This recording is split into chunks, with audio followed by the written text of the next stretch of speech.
ઉનાળામાં બપોરનું પરફેક્ટ ભોજન, the ultimate summer lunch guide. નમસ્કાર મિત્રો, નિકોલસ પરમાર ચેનલમાં તમારું સ્વાગત છે. સવારનો નાસ્તો આપણે કરી લીધો અને એ પણ હેલ્થી. પણ જ્યારે બપોરના 12 કે 1 વાગે અને સૂરજ બરાબર તપતો હોય ત્યારે આપણને ભૂખ લાગે અને આપણને કંઈક ભારે ખાવાની ઈચ્છા થતી નથી. તો મિત્રો, ઉનાળાની બપોરે આપણું પાચનતંત્ર એ થોડું ધીમું પડી જાય છે. તો આજે હું તમને જણાવીશ કે બપોરના ભાણામાં શું હોવું જોઈએ જેથી તમને બપોરે ઊંઘ ના આવે અને શરીરમાં એસિડિટી કે બળતરા ન થાય. થાળીનો મુખ્ય હિસ્સો, અનાજ અને શાકભાજી. સૌથી પહેલાં વાત કરીએ મેઇન કોર્સની. ઉનાળામાં બપોરે જુવાર કે બાજરીના રોટલાને બદલે ઘઉંની હલકી રોટલી અથવા જુવારના ફુલકા લેવા વધુ સારું છે, કારણ કે જુવાર ઠંડી પ્રકૃતિનું છે. શાકભાજીમાં આ ઋતુમાં કુદરતે આપણને અદ્ભુત ભેટ આપી છે. દૂધી, ટિંડોળા, ગિલોળા અને પરવળ. આ શાકભાજીમાં પાણીનું પ્રમાણ વધારે હોય છે. મિત્રો, ભીંડા તે પણ પચવામાં સરળ છે.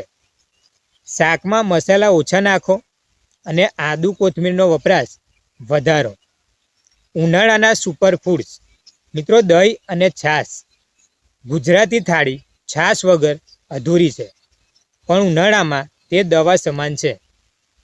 છાશ બપોરે જમ્યા પછી અથવા જમવાની સાથે 1 ગ્લાસ જીરું અને સંચળ નાખેલી તાજી છાશ ચોક્કસ પીવો.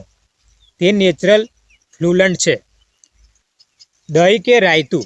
જો તમને છાશ ન ફાવતી હોય તો કાકડીનું રાયતું અથવા મોડું દહીં ખાઓ.